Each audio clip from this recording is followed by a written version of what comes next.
दोनों कानपुर में ही थे, इसलिए उससे मिलने उसके भाई अक्सर आते जाते रहते थे। ये बात शिखा की सास मीना को बिल्कुल पसंद नहीं थी।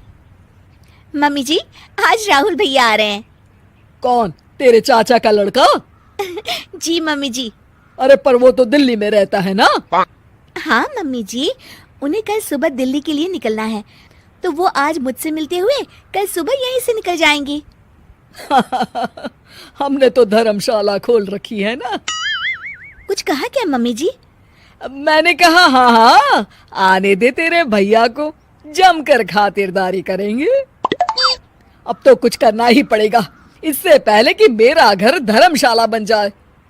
ये कैसी बातें कर रही हो मीना? सच ही तो कह रही हूँ। अभी इसकी शादी को साल भर भी नहीं हुआ और आए दिन इसके घर वाले आ धमकते हैं।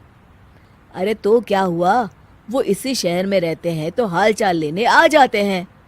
इस बार मैं उनका हाल और चाल दोनों ही बिगाड़ दूंगी। अब बहुत हो गया जी। अरे ये कैसी बातें कर रही हो, हे भगवान, बस आप तो देखते जाइए। शाम को राहुल आता है। नमस्ते आंटी, कैसे हैं आप लोग? हम लोग तो ठीक है, तुम कैसे हो बेटा? मैं भी अच्छा ही हूँ आंटी। बस आज रात के बाद नहीं रहोगे।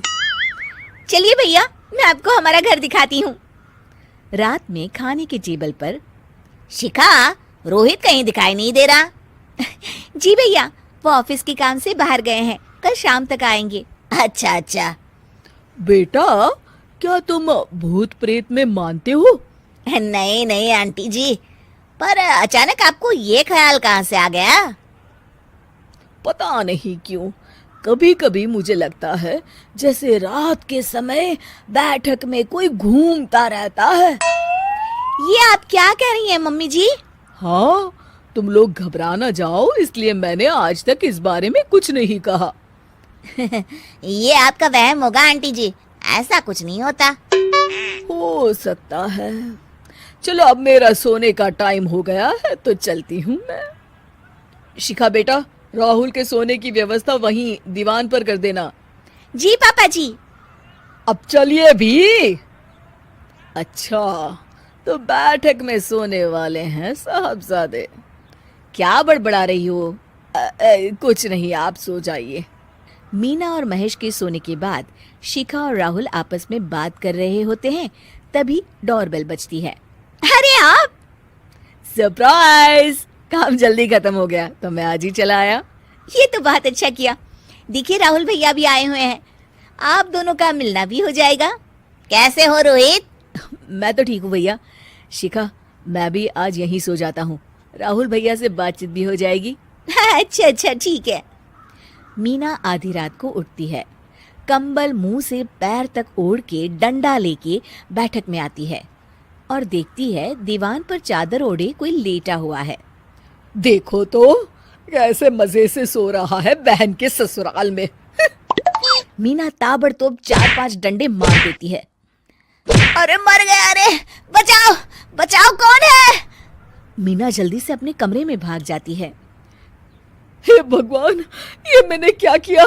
ये रोहित कहाँ से आ गया? लगता है ये नालायक राहुल मेहमानों वाले कमरे में सो गया होगा। आज तो इसकी खैर नहीं।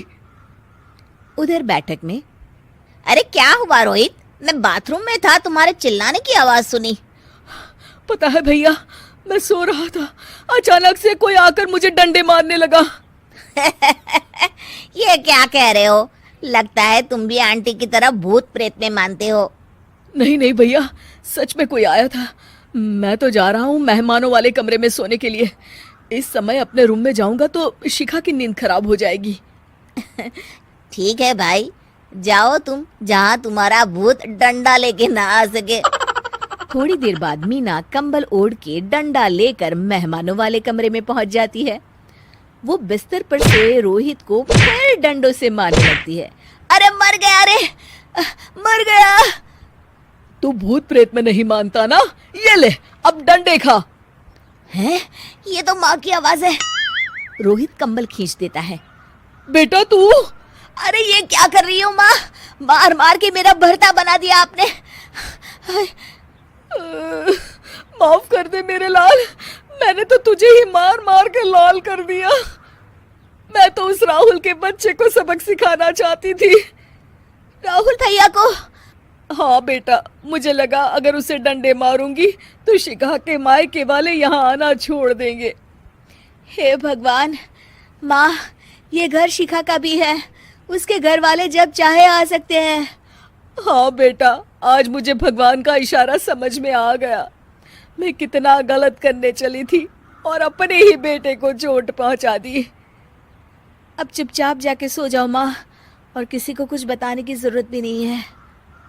शिक्षा दूसरों का बुरा चाहने वालों के साथ भी बुरा ही होता है।